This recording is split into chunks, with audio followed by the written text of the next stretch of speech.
मेरे कुछ दोस्त ये समझते हैं कि जी बंदा मर के खत्म हो जाता है, मिट्टी हो जाता है। मेरे बुजुर्गों ये बात गलत है। मौत मिटाती नहीं है, मौत सिर्फ दुनिया बदलवाती है। मेरे नबी ने फरमाया कि अक्सर कब्रों में पड़ी हुई मैयतें माँ बाप के दुआओं का इंतजार करती हैं, औलाद के दुआओं का इंतजार करती हैं, बहन भाइयों की दुआओं का इंतजार करती हैं। तो जो मर के खत्म ही हो जाए, मिट जाए, क्या वो इंतजार करता है? नहीं ना। तो ये बात गलत है कि मौत मिटाती है, मौत मिटाती नहीं है, मौत सिर्फ दुनिया बदलवाती है। ये अल्लाह रब्बुल इज्जत का बनाया हुआ निजाम है। आप देखें कि हम इस दुनिया में आने से पहले भी किसी दुनिया में थे और वहाँ से निकलकर पैदाइश के जरिए हम वहाँ से इस दुनिया में आए। रहना हमने जहाँ भी नहीं, यहाँ से हमने अगली दुनिया में जाना है। रहना हमने वहाँ भी नहीं, वहाँ से फिर अगली दुनिया में जाना है। रहना हमने वहाँ भी नहीं, फिर वहाँ से अगली दुनिया में जाना है। अच्छा, अब ये जो दुनियाएं हैं इनका नाम क्या है?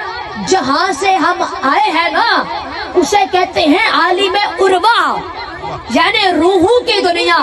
वहाँ से पैदाइश के जरिए हम आए आलिम शहादत में। अब रहना हमने यहाँ भी नहीं, यहाँ से मौत के जरिए हमने जाना है आलिम बरज़ख में, कब्र की जिंदगी, बरज़खी की जिंदगी।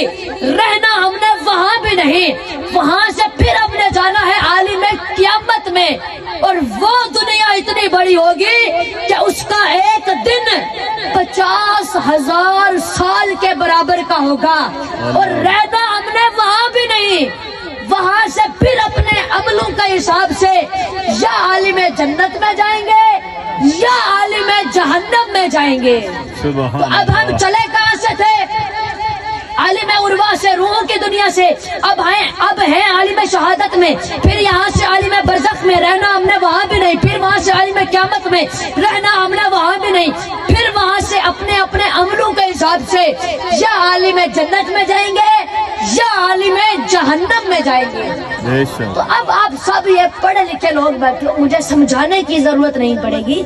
मैं अर्ज ये करना चाहता हूँ कि मौत जो है ना, मौत ये मिटाती नहीं है, मौत सिर्फ दुनिया बदलवाती है। ये जिस तरह पैदाइश के जरिए, बर्थडे के जरिए, विलादत के जरिए हम इस दुनिया में आए हैं, इसी तरह मौत के जरिए हमने अगली दुनिया में जाना है। ये अल्लाह रब्बुल इज्जत का बनाया हुआ एक निजाम है। जो दोस्त समझते हैं कि मौत मिटा देती है। अच्छा, अब मैं आपसे एक बात पूछता हूँ।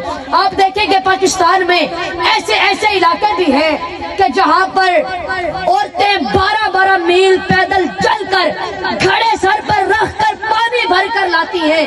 पानी की इतनी किल्लत है, तो अब जहाँ पर जिंदा लोग पानी के लिए तरस रहे हैं, अगर मौत मिटा ही देती है तो फिर उसे गुस्ल देकर पानी जाया क्यों करते हो?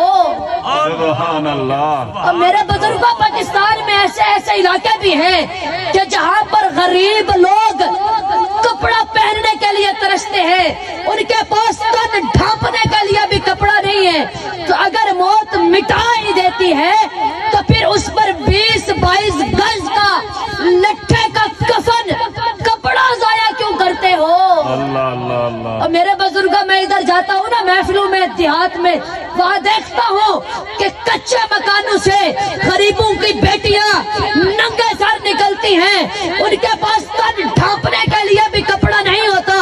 लेकिन मैं हैरान तब होता हूँ जब इधर जाता हूँ इस्लामाबाद की तरफ, वहाँ जाकर देखता हूँ कि वहाँ से अमीर की बेटी भी कोठियों से, बंगलों से नंगे सर निकल रही है।